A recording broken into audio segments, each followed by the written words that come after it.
Good morning and welcome to Path of Evolution. Bhagavad Gita chapter 13 પુરુષ અને પ્રકૃતિનો વિવેક અથવા ક્ષેત્રજ્ઞ વિભાગ યોગ.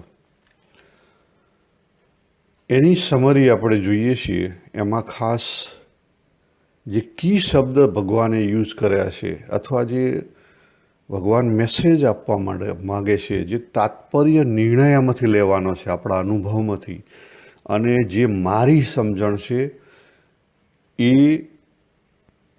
આ સમરીમાં હું મૂકી રહ્યો છું.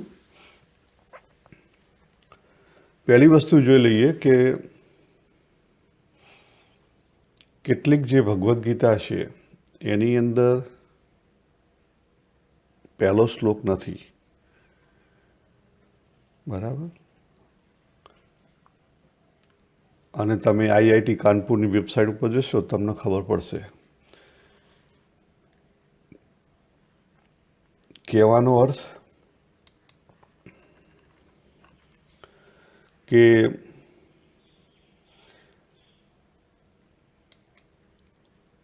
ભગવદ્ ગીતા પ્રેસ છે એની અંદર 34 શ્લોક છે અને બીજાની અંદર 35 શ્લોક છે. એટલે આપણે 35 શ્લોક અહીંયા લીધેલા છે, એના આધારે નંબર બોલીશ. એટલે આટલી તમે જો કદાચ ટેલી કરો તો તકેદારી રાખજો. સૌથી પહેલું 13મા અધ્યાયના 3જા શ્લોકમાં ભગવાન બે અગત્યની વાત કરે છે. પહેલી જે વાત કરી કે ભગવાન કે મારા મતે આ જે જ્ઞાન છે, જાણવા જેવું જ્ઞાન છે, કોનું? ક્ષેત્ર અને ક્ષેત્રજ્ઞનું જ્ઞાન.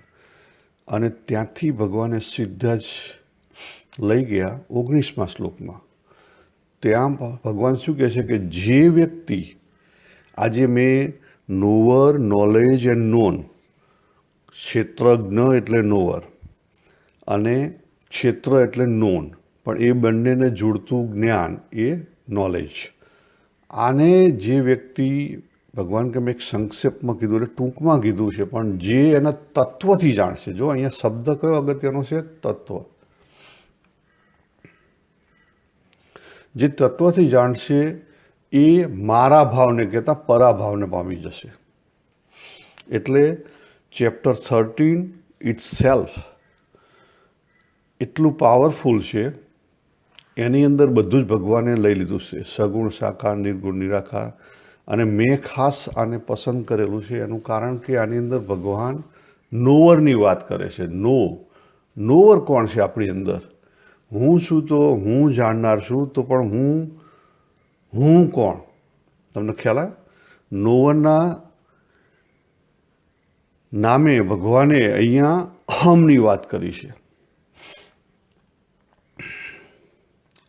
તો જો આની અંદર આપણને આ જે અહમ છે એ સાચી રીતે ઓળખાઈ જાય તો પછી ભગવદ્ ગીતા આપણી આવી જાય, અહીંયા પૂરી થઈ ગઈ. પણ અહીંયા આપણને ડાયજેસ્ટ ના થાય, અહમનો તત્વજ્ઞાન ના થાય, તો પછી આપણે આની પછી 7મું ચેપ્ટર લેશું અને એના એ જ્ઞાન થોડુંક એડ કરશું, પરા અને અપરાનું જ્ઞાનને વાસુદેવ સર્વમનું જ્ઞાન. એ થકી પણ જો 7 અને 13 થકી પણ જો આપણે જે અહીંયા સમજવાનું છે નોવર, એ સમજાઈ જશે તો વાંધો નહીં આવે. નહીં તો પછી બધા ચેપ્ટર ધીરે ધીરે સમજવા પડશે. અને સમજીને 15મો અધ્યાય એ ખાસ સમજવાનો છે. અને એની અંદર એ 15મા અધ્યાયનો 15મો શ્લોક અને 20મો શ્લોક, બે જ વસ્તુ સમજવાની છે.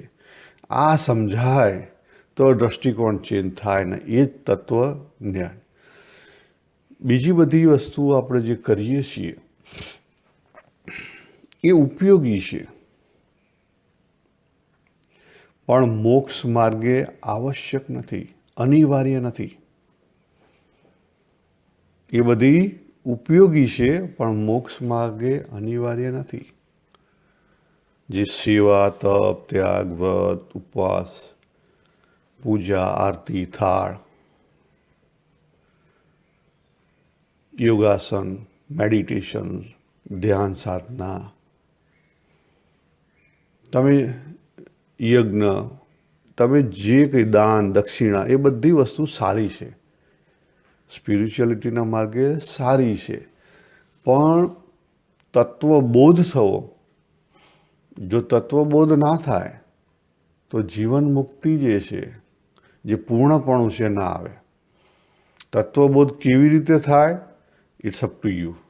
તમને જે મેથડ અંગ પસંદ હોય, જે અંગ પસંદ હોય, એને તમે પ્રાયોરિટી આપો અને એ રીતે તમે આગળ વધ્યા કરો.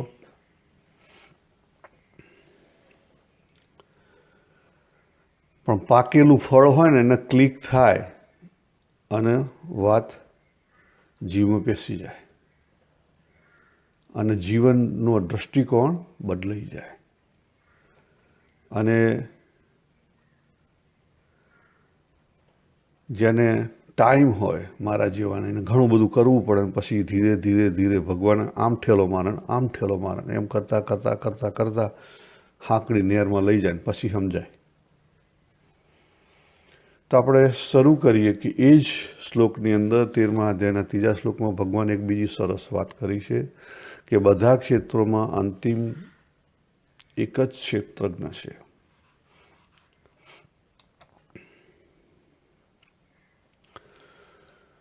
બે સત્તા અથવા બે આધારરૂપ તત્વ શક્ય નથી, બે પ્રકાશક શક્ય નથી. બરાબર? જે ભગવાને વાત કરી ને 13મા અધ્યાયના 13મા શ્લોકમાં, સત અને અસતથી પર. પણ એ કેવું તત્વ છે? સત પણ છે એને અસત પણ, કારણ કે 9મા અધ્યાયના 19મા શ્લોકમાં જુઓ તો ભગવાન એને સત પણ કીધું ને અસત પણ કીધું. સત અને અસત અર્જુન અહમ. બરાબર? 7મા અધ્યાયના 19મા શ્લોકમાં શું કીધું? વાસુદેવ સર્વમ. પછી છાંદોગ્ય ઉપનિષદમાં શું કીધું? સર્વમ ખલ્વિદમ બ્રહ્મન. પછી શ્રીમદ ભાગવતમાં શું કીધું?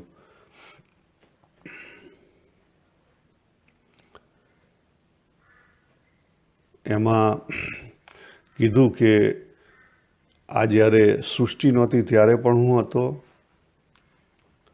અને અત્યારે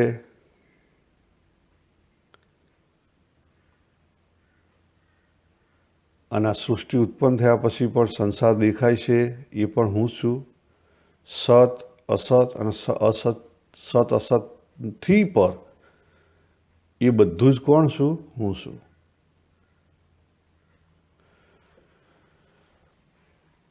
હવે બહુ સરસ વાત કરી ભગવાને, જેને આપણે અસત તરીકે ઓળખીએ છીએ એક ક્ષેત્ર ઉપર, કે ક્ષેત્ર એ પ્રકૃતિ કેવી છે? પરિવર્તનશીલ છે, માટે ક્ષણિક છે, મોમેન્ટરી છે. અને પરિવર્તન થઈ રહ્યું છે તો એનો અર્થ શું થયો? કે એની અંદર વિકાર આવી રહ્યા છે, ડિફોર્મેશન થઈ રહ્યું છે. અને ડિફોર્મેશન થાય છે એને લઈ જેણે પ્રકૃતિ ધારણ કરી છે, તો કોણે ધારણ કરી છે? મેં ધારણ કરી છે. આ સ્પિરિચ્યુઅલિટી કોની ઉપર લગાડવાની છે? મારી પોતાની ઉપર. મેં ધારણ કરી છે. અત્યારે હું બોલી રહ્યો છું, એનું અર્થ શું છે? કે મેં પ્રકૃતિ મારી સાથે છે. જો ભગવાને આગળ વાત કરી કે ક્ષેત્ર અને ક્ષેત્રના સંયોગથી આ ચરાચર જગત ઊભું થયેલું છે.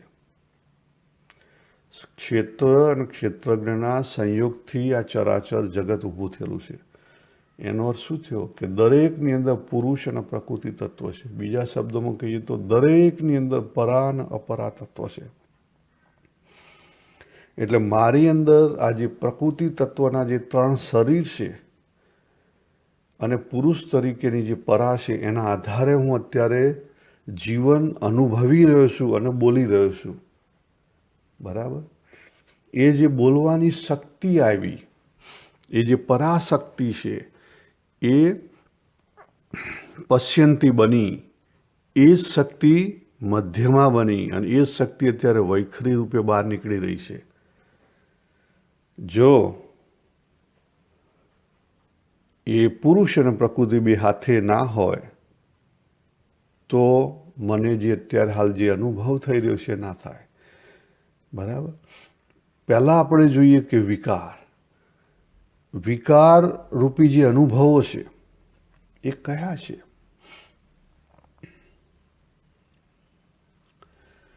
જો ભગવાને એ જે 20, 21 અને 22ની અંદર જે વાત કરી, ભગવાને ફરી વિકારની વાત 20ની અંદર કરી. 21ની અંદર ભગવાને ચોખ્ખું કીધું કે આ જે પ્રકૃતિ છે એનું કાર્ય શું છે? કોઝાલિટીનું, કોઝ અને ઇફેક્ટના કારણે એ કઈ ક્રિયાઓ થઈ રહી છે. એનામાં શું છે? ક્રિયાઓ થઈ રહી છે અથવા ક્રિયાઓ કરી રહી છે. અને પુરુષ જે તત્વ છે કહેતા હું, આપણે જે શબ્દ આવે છે ને હું, આજે હુંને ઓળખવાનો છે. કોને ઓળખવાનો છે? હું. તો હું કહેતા હું બાબુ, એને જે અનુભવો થઈ રહ્યા છે સુખ દુઃખના, બરાબર, એ કોને થઈ રહ્યા છે? એ પુરુષના થઈ રહ્યા છે. પણ એ પુરુષ કેવો છે? પ્રકૃતિ ધારણ કરેલો પુરુષ છે. જો યાદ રાખો, જેણે પ્રકૃતિ ધારણ કરી છે એને અનુભવ થઈ રહ્યા છે. જેણે પ્રકૃતિ ધારણ નથી કરી એના અનુભવ નથી થયા. તમે પ્રકૃતિને મૂકી દો, તમને અનુભવ બંધ થઈ જાય.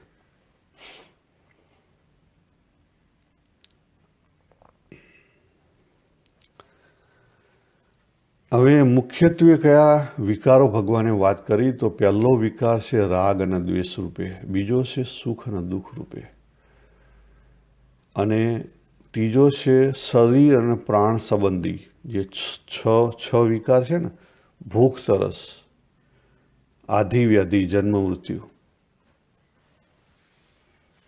અને બુદ્ધિનો જે આપણી બિલીફ સિસ્ટમો ચેન્જ થાય છે, નિશ્ચયો ચેન્જ થાય છે. એનો અર્થ શું થયો? કે દરેક વ્યક્તિને આ બધા અનુભવ થશે. જે જીવતું પ્રાણી છે એના અનુભવ થાય.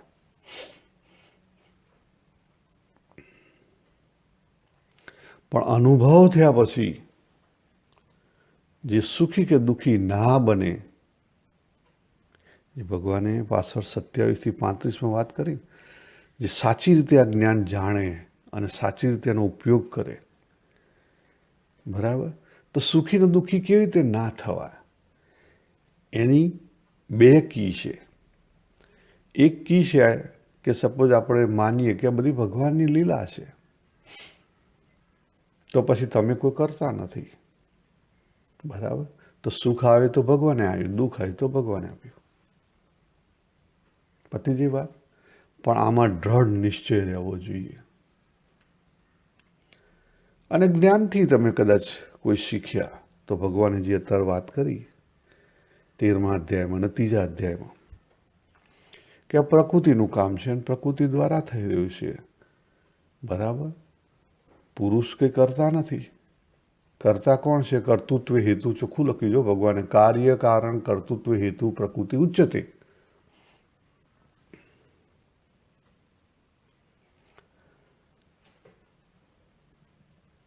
તો વાતનો ઉકેલ આવી ગયો. હવે આગળ જઈએ સીધો 13મા અધ્યાયનો 13મો શ્લોક, કે જે ભગવાને શું કીધું કે આ જે જાણવા યોગ્ય તત્વ છે એ કેવું છે? જાણવા યોગ્ય તત્વ, બરાબર. પછી ભગવાન પાછી આખી તરત જ વાત કરે છે, એને સત કે ના કહેવાય કે અસત કણ ના કહેવાય, પણ એ સત અસતથી પર છે. અહીં મોટી મુશ્કેલી થાય. એક બાજુ ભગવાન કહે છે જાણવા યોગ્ય તત્વ છે, અને બીજી બાજુ કે સત કહેવાય નહીં કે અસત પણ ના કહેવાય, તો પછી જાણવાનું કેવી રીતે? તો પછી જાણવાનું કેવી રીતે? આ પરનું તત્વ છે ને જણાય કેવી રીતે? પછી જો 16મા શ્લોકમાં ભગવાન પાછો અવિજ્ઞેય શબ્દ પણ મૂકે છે. જ્ઞેયમનો વિરોધી અવિજ્ઞેય, જાણી શકાય છે ને ત્યાં જાણી નથી શકાતું એવી ચોખ્ખી વાત કરે છે. તેનો શું થયો? કે જે પરાતત્વ છે એ અપરાના સાધનોથી ના જાણી શકાય, મન બુદ્ધિથી ના જાણી શકાય. મન બુદ્ધિથી આ શાસ્ત્રોમાં લખ્યું એવા એના ગુણો છે એવું સમજી શકાય, એનો અનુભવ ના થઈ શકે. ખ્યાલ આવી ગયો? અને એ તત્વને જાણવા માટે બીજા કોઈ સાધનની જરૂર નથી. સ્વયં પ્રકાશિત છે, બીજા કોઈ સાધનની જરૂર નથી. દાખલા તરીકે મારે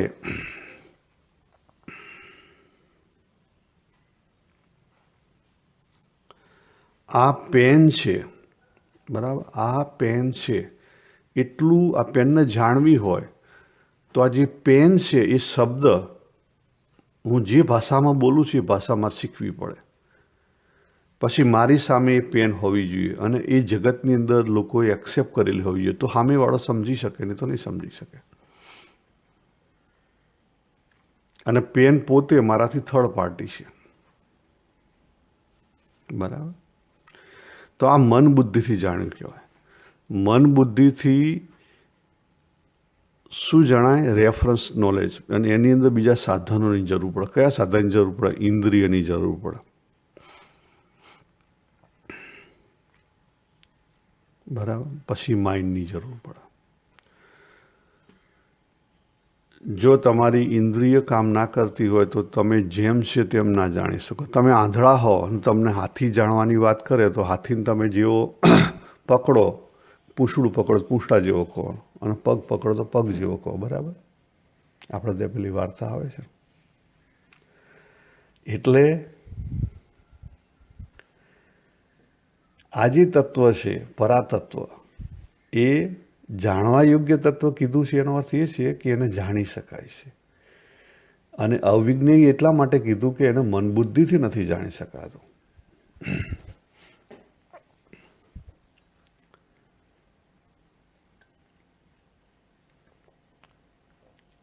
પછી 18મા શ્લોકની અંદર ભગવાને વાત કરી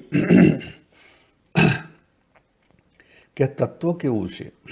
આ પરમાત્મા તત્વ છે, પરાતત્વ છે. પરમાત્માની જગ્યાએ આપણે પરા શબ્દનો વધારે ઉપયોગ કરીએ છીએ, કારણ કે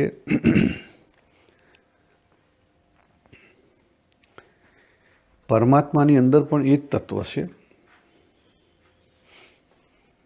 અને આપણી અંદર પણ એ જ તત્વ છે. એટલે જો એ તત્વ સમજાય ને તો પછી પરમાત્મા સમજાય.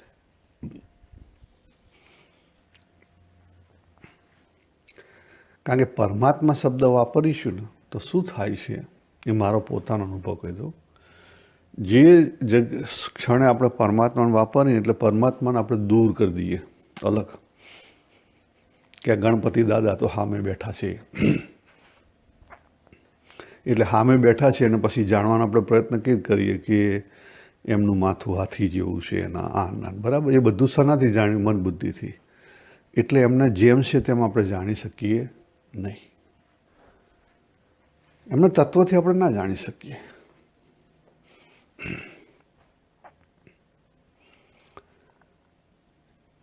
એટલે આપણે જોતા હતા કે 18મા શ્લોકની અંદર ભગવાન આ જે તત્વ છે કેવું છે? જ્ઞાન સ્વરૂપ છે, જાણવા યોગ્ય છે.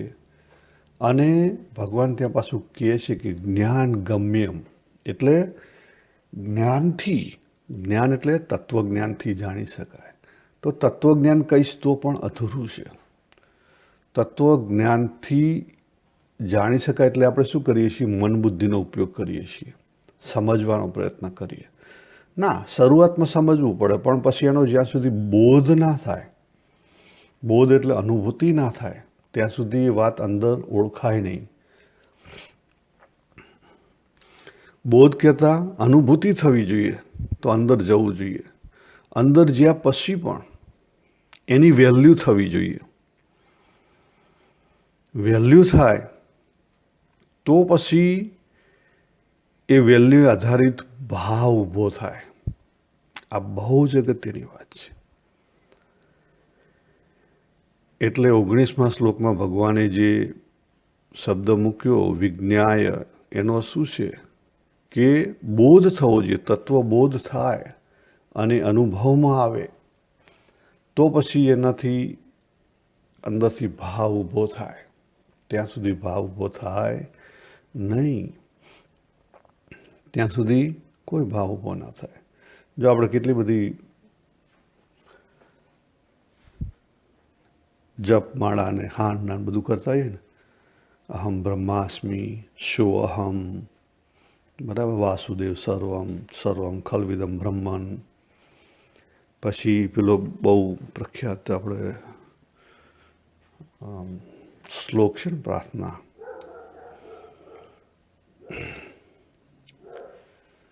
ઈશાવાસ્ય ઉપનિષદનો, ઓમ પૂર્ણમદમ પૂર્ણમિદમ પૂર્ણાત પૂર્ણમ ઉચ્યતે પૂર્ણસ્ય પૂર્ણમાદાય પૂર્ણમેવ અવિષ્યતે. ઓમ શાંતિ શાંતિ શાંતિ. બરાબર. તો આ પ્રાર્થના અને આ પ્રાર્થનાનો જે મેસેજ છે, અને જે કોઈ આપણે સ્પિરિચ્યુઅલ સાધનાઓ કરીએ છીએ, બરાબર, એ બધી ત્યાં અધૂરી સાબિત થાય. ક્યાં? ત્યાં અધૂરી સાબિત થાય. કઈ જગ્યાએ? બોધમાં. જ્યાં સુધી મનબુદ્ધિ સુધી રહેશે એ બધું જ્ઞાન, શ્લોક મનબુદ્ધિથી બોલાશે, અંદર નહીં ઘૂસી શકે. એ હું તમને પાછળથી ડિટેલથી સમજાવીશ. પણ આપણી અંદર બે ચેનલ છે. જીવની જગ્યાએ જે જીવમાં વાત પેસવા માટેની બે ચેનલ છે. કારણ કે જીવ એ પરાના પરાનું મિક્સચર છે. પહેલી ચેનલ છે એ પરાની ચેનલ છે. આપણે પોતે પરાતત્વ છીએ, પરાતત્વ પ્રકાશી રહ્યું છે. એટલે સ્વયંની અનુભૂતિ માટે બીજા સાધનની જરૂર ના હોય. એમાં બીજો કંઈ જોઈએ નહીં, થર્ડ પાર્ટીની જરૂર નથી. એ કેવું છે? સ્વ અનુભવનું છે. એટલે મન બુદ્ધિને જો તમે શાંત કરી દો તો ઓટોમેટિકલી અનુભવ થાય. મન બુદ્ધિથી નીચે ડબકી માર લો ને તો ઓટોમેટિકલી અનુભવ થાય. પાણી છે, લીલ ઉપર આવી ગઈ છે, લીલ થોડીક સાઈડમાં કરો એટલે તરત જ પાણી દેખાય. સૂર્યનારાયણ છે, વાદળું આવી ગયું છે, એક બાજુ થોડા કરી નાખો વાદળાને, તરત દેખાય. એટલે આપણે અંદર છીએ, બરાબર, એનો અનુભવ તરત જ થાય. પણ જે ઉપર જે બધું આવરણ છે ને એને થોડુંક દૂર કરવું પડે.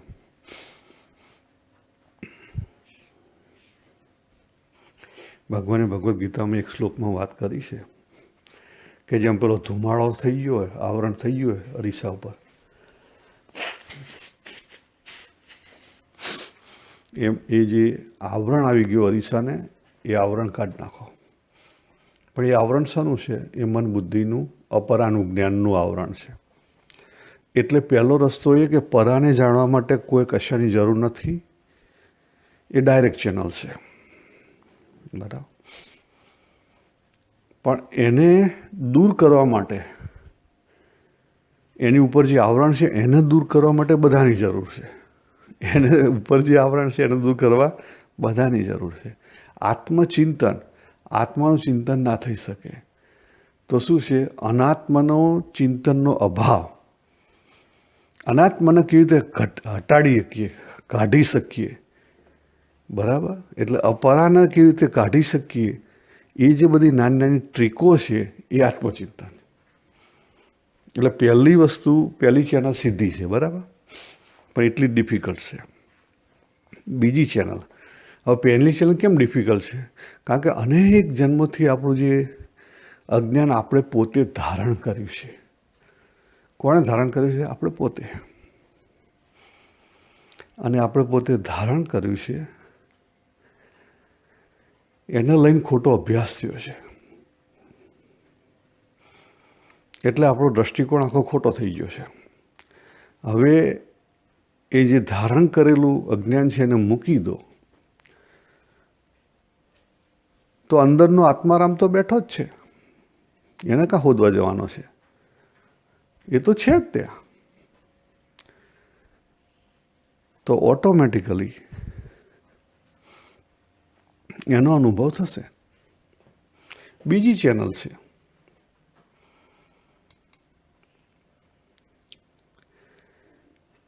એ ચેનલ છે કે પહેલાં આખી હૈરાચી આવે કાર્યાણીના પહેલા વચનામૃતમાં અને કથા ઉપનિષદમાં ભગવદ્ ગીતાનું ચેપ્ટર 3ની અંદર આ બધી વાત કરવામાં આવેલી છે કે પહેલી વાત ક્યાં જાય, પહેલું જ્ઞાન ઇન્દ્રિયમાં થાય, ઇન્દ્રિયમાંથી એક્સેપ્ટ થાય, પછી આઈ સેન્સ એટલે જે ત્યાં એ વખતે જે કરતા પુરુષ છે એનામાં જાય, એ એક્સેપ્ટ કરે પછી આગળ હેડે ગાડી, બરાબર. ક્યાં જાય? પાસ્ટનું જે નોલેજ છે ચિત્ત એમાં જાય, એ અનુભવ બહાર આવે. પછી મન જોડાય. મન શું કરે? લાઇક ડિસલાઇક, બરાબર. એ જ્ઞાન જે થયું એનું લાઇક અને ડિસલાઇકનું વિશ્લેષણ કરે. અને પછી જો આ બધામાંથી એક્સેપ્ટ થાય તો પછી બુદ્ધિ આગળ પહોંચે. અને બધામાંથી એક્સેપ્ટ ના થાય ને ત્યાં રોકી દે કે આપણે બુદ્ધિને મોકલવું નહીં, આપણે ગળો કરાડવો કરી લો, તો આપણે કે ઇમોશનલ થઈને કામ થઈ જાય. તો ત્યાં પહોંચે અને પછી બુદ્ધિમાં પહોંચે તો પછી જીવમાં પહોંચે. જીવમાં બે ખાના છે, એક પરાનું છે ને એક અપરાનું છે. અપરાના ખાનામાં અપરાનું આપણું જ કાયમી જે જ્ઞાન છે અનેક જન્મનું જ્ઞાન ત્યાં પડેલું છે, પણ જે આપણે વાપરીએ છીએ કાયમી એ ઉપર છે. તો કયું ઉપર છે? હું બાબુ છું, હું હિન્દુ છું, હું પુરુષ છું, હું પિતા છું, હું પુત્ર છું, મારા બાપનું નામ આ છે, હું પટેલ જ્ઞાતિનો છું, હું ઇન્ડિયન છું. આ બધું જે જ્ઞાન છે એ અપરાના ખાનામાં મુકાયેલું છે. એટલે જાણી આ જ જાણવાનું છે. નોવર, આમાં નોવર કોણ છે? જાત ઉપર હું. આજે હું આવે છે અથવા આપણે મેં શબ્દ વાપરીએ છીએ. હું અને મેં જે વસ્તુ છે હિન્દીની અંદર આપણે મેં વાપરીએ છીએ, ગુજરાતીમાં હું વાપરીએ, તો એને સાચા અર્થમાં જાણવાનો છે. આગળ ભગવાન મદભાવ શબ્દ વાપરે છે, એટલે કહેતા પરાભાવ. 24મા શ્લોકમાં ભગવાન કહે છે કે આ કેવી રીતે જાણી શકાય? તો જ્ઞાન ચક્ષુ એવો શબ્દ વાપરે છે. જ્ઞાન ચક્ષુ એટલે શું? બરાબર, જ્ઞાનરૂપી ચક્ષુ એટલે તત્વજ્ઞાન. પણ તત્વજ્ઞાન એટલે ખાલી મન બુદ્ધિનું નહીં, તત્વ અનુભવથી ખબર પડે. હવે તત્વ અનુભવથી ખબર પડે તો તમે એમ કહો કે જાણવા યોગ્ય તત્વ કયું? તો એક જ જાણવા યોગ્ય તત્વ, એક જ પરમાત્મા. પણ પરમાત્મા ડાયરેક્ટ ના જાણી શકાય અથવા જાણવામાં જે મુશ્કેલી પડે છે, કારણ કે શરૂઆતની સાધના આપણી કેવી હોય? હું શું? હું જે વ્યવહાર કરું છું એ જગત છે, અને એનો જે આધારરૂપ છે સર્વા કરતા હરતા એ ભગવાન પરમાત્મા છે. એટલે કેટલા તત્વ થયા? 3 તત્વ થયા. એટલે એક તત્વ ખરેખર જાણવાનું છે, પણ એ એક તત્વ ડાયરેક્ટલી શરૂઆતમાં આપણે ડાયરેક્ટ સીધું જાણી ના શકીએ, અઘરું પડે. એને થોડું સહેલું કરવા માટે આ 3 તત્વો આવ્યા. હું જેની સાથે વ્યવહાર કરું છું એ જગત અને પરમાત્મા. અને આ 3 તત્વો ભગવાને અહીં લઈ લીધા. આ ચેપ્ટરની અંદર આ 3 તત્વો ભગવાને લઈ લીધા.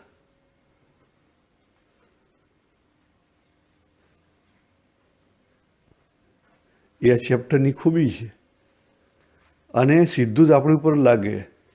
જાણનાર, નોવર એટલે કોણ? હું. હું કે જે કંઈ જાણું છું મારે જાણો. હું એટલે ક્યાં થઈ ગયું? સીધું પોતાની ઉપર આવી ગયું.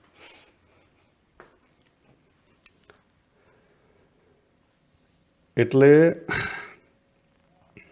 તત્વબોધ થવો જોઈએ.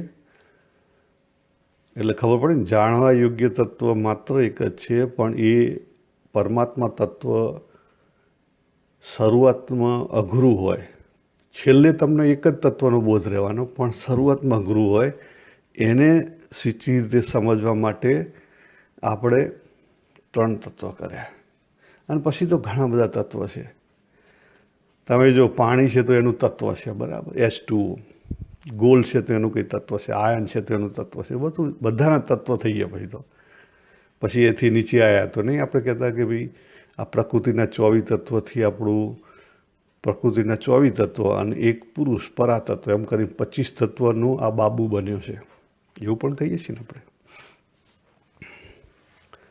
એટલે મુખ્યત્વે એકમાંથી પછી આપણે 3 સમજ્યા. 3માંથી પછી કેટલીક જગ્યાએ જે જીવ જગત અને ઈશ્વર છે, ઈશ્વરના પછી ભાગ કરે છે અને જગત છે એના બીજી રીતે લે છે કે ભાઈ માયા, બરાબર. જગત નહીં પણ કેવું, માયા. અને માયાની અંદર જીવથી ઉપર કોણ, તો કે ઈશ્વર જે મેનેજમેન્ટવાળા. અને માયાથી પર કોણ, તો કે ભ્રમ અને પરભ્રમ, બરાબર.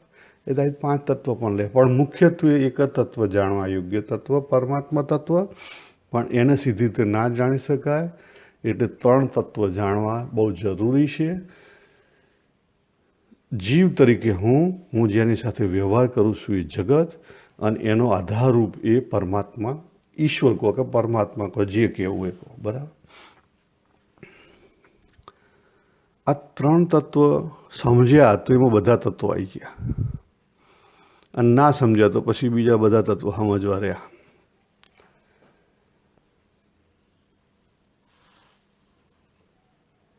એટલે પહેલું જે તત્વ છે હું, એને જો સમજાય સાચી રીતે અને ડાયજેસ્ટ થાય તો આ જે કર્મનું બંધન છે ને છૂટી જાય. એનું ફળ શું આવે? કર્મ બંધન છૂટી જાય.